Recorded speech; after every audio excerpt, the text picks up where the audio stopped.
Today, let's get really good at using watercolor paints to paint over our beautiful dot inspired by the lines of Paul Klee. Let's roll up our sleeves and get started. Here are watercolor paints. As you can see, they've been used a lot. They've been well loved, and that's okay. They're a little messy. I'm going to spray a little bit of water on here for you guys so it gets a little bit wet. As you can tell from the name, watercolor paints need water to work. So I've got a cup of water and a paintbrush and a paper towel in case things get a little too wet. The other thing you might need is a messy mat to go underneath your paper so you don't get paint all over the table. Now that I have my supplies all set up and ready to go, the first thing I'm going to do is decide which color I would like to start with. Now, some of these paints look like they are running out, but actually you'll see that they last for a long time, even when they look like they're empty, because what we're going to do is use a lot of water and a little bit of paint. A lot of water, a little bit of paint. So I got my paintbrush wet, and I'm going to start by using some green. And as I dip that water into the green, you can see that it creates this green rain puddle. Once I have a nice wet green rain puddle, you know that you're ready. So I can test it on the sides because I'm going to cut this out later. And then when I'm ready, I'm going to go right in and paint on top of some of my lines that I already drew with my oil pastel. Whoa, look at that. The paint glides right across the oil pastel or crayon, and you can still see the drawing underneath. How cool is that?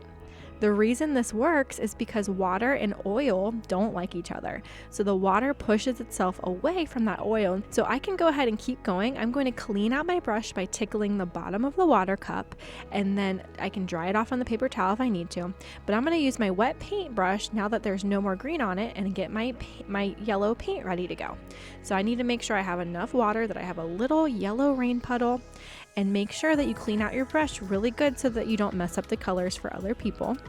As you know, if I would have gotten some green inside my yellow, it would have turned to a greenish yellow, which is not what I want. Now that I've got my yellow paint ready, I'm going to go right over top of those beautiful oil pastel lines that I drew last time, and I can kind of blend it into my green a little bit and make a yellowish green.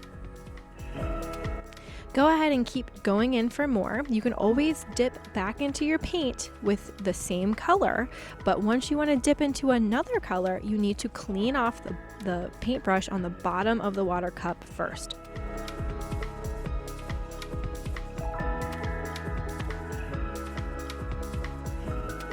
Blue and orange are not neighbors on the color wheel. If I blend my orange and my blue together, I might have some brown because the two colors don't really like to mix. So when they mix, they turn brown.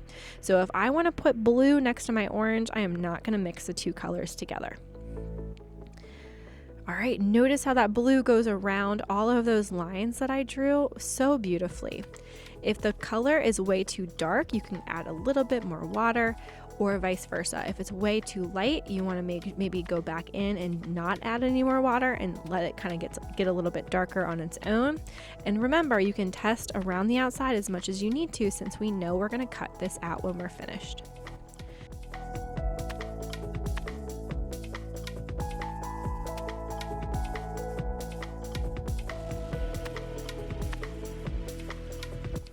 Now that I'm done with my blue, what do I need to do with my paintbrush next? If you said clean it out with the water cup, you would be right.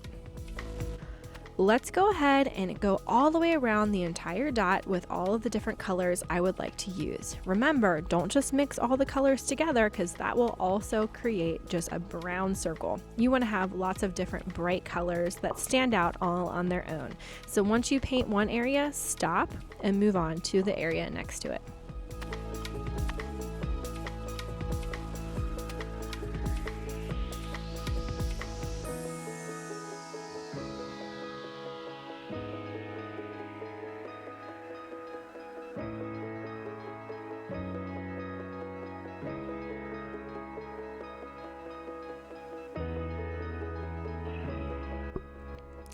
All right, I think I have it done. I'm finished. I painted the entire circle of my gigantic dot, which is going to turn into a hot air balloon, and it looks awesome. I made sure I stopped once I had color in an area so that the paper doesn't get too wet, number one, and so it doesn't turn brown, number two. And I am ready to let this dry. Check it out. Those awesome oil pastels really show when you put the watercolor on top. This is going to go on the drying rack. You're going to clean up your area, and I will see you next time.